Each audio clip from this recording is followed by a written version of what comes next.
Hello everyone, welcome back to the channel. It's been a while since I've had a chance to review any Star Trek figures on my channel, so I'm very excited.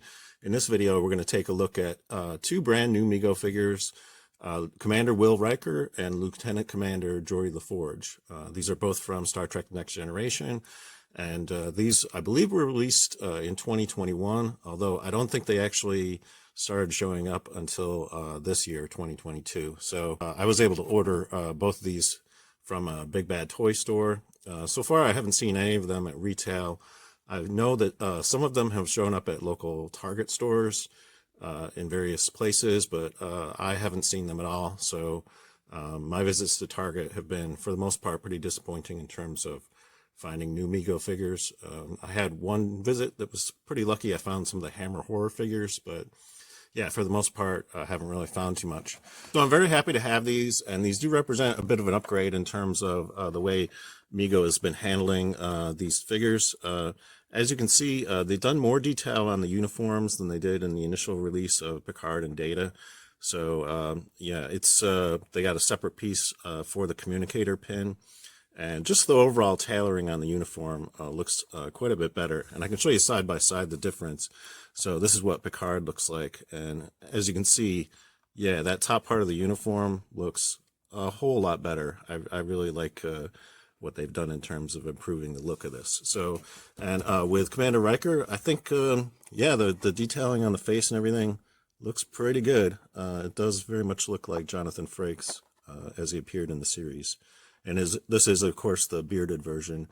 I don't know if they'll release one without a beard, but through most of the series, this is how he appears.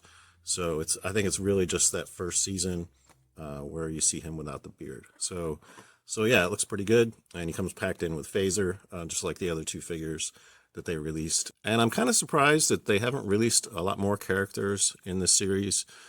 Star Trek Next Generation is wildly popular among fans, so I'm kind of, confused as to why they've only released 4 of the characters from the Enterprise crew.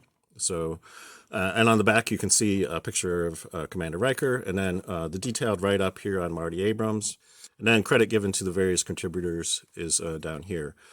This kind of credit is typical on most Mego packages. So yeah, this looks really good. And over here on Geordi, yeah, you can see they did the detail on his visor and everything. So head sculpt looks really good. Very much looks like LeVar Burton. Very much looks like the character. And again, much improved uniform on this. I can show you side by side compared to Commander Data. You can see the yellow is quite a bit lighter than the first version, but in terms of the overall tailoring of the uniform, this definitely looks more improved. So yeah, I would say it's an upgrade, particularly the fact that they did the communicator pin as a separate piece. I think that was a good decision overall. And again, he comes packed in with a phaser as well.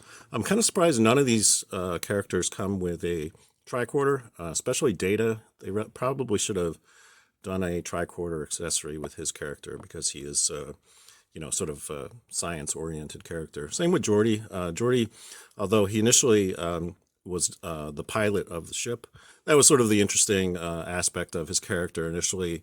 I think that was Gene Roddenberry's idea to have the blind man piloting the ship. But eventually they needed someone in engineering.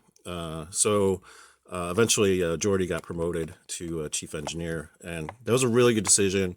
Although it took him off the bridge, it actually gave him a much larger role in terms of, whenever the ship was sort of in danger, Geordi was there in the engineering section to sort of help solve the problems. So yeah, that was a very good decision at some point to make him the chief engineer. And again, very cool looking figure. So very excited to have that. And I'm not going to take either of these out of the package because I already know what the articulation is like on this, but I'm going to go over it on my loose version of Picard so you can actually see what the articulation is like. Again, it's typical Mego articulation, which I've covered many times here on the channel. But for any of you who aren't familiar with it, I'm just going to go over it real fast. So at the neck, you basically get a swivel. There is no side-to-side or front-and-back motion. At the shoulder, he can extend out. He also gets 360-degree movement at the shoulder. There's a single joint at the elbow, like that. At the wrist, you can bend back and forth like this, and there's also a twist. At the waist, you get side to side, front and back, and swivel. At the hip, you can kick out, kick forward, kick back, and then there is a single joint here at the knee, and no articulation at the ankle. On most of these Star Trek figures actually have the molded solid piece from the knee all the way to the foot, so there's no foot articulation. This makes them different from other Mego figures, which have an articulated ankle and wear boots. So yeah, so that's it in terms of articulation. So I'm just going to bring in the two other figures that I have in my collection to show you the full extent they have of the Enterprise crew at this point. Again, I'm surprised that they haven't done more. I expect that they will do more.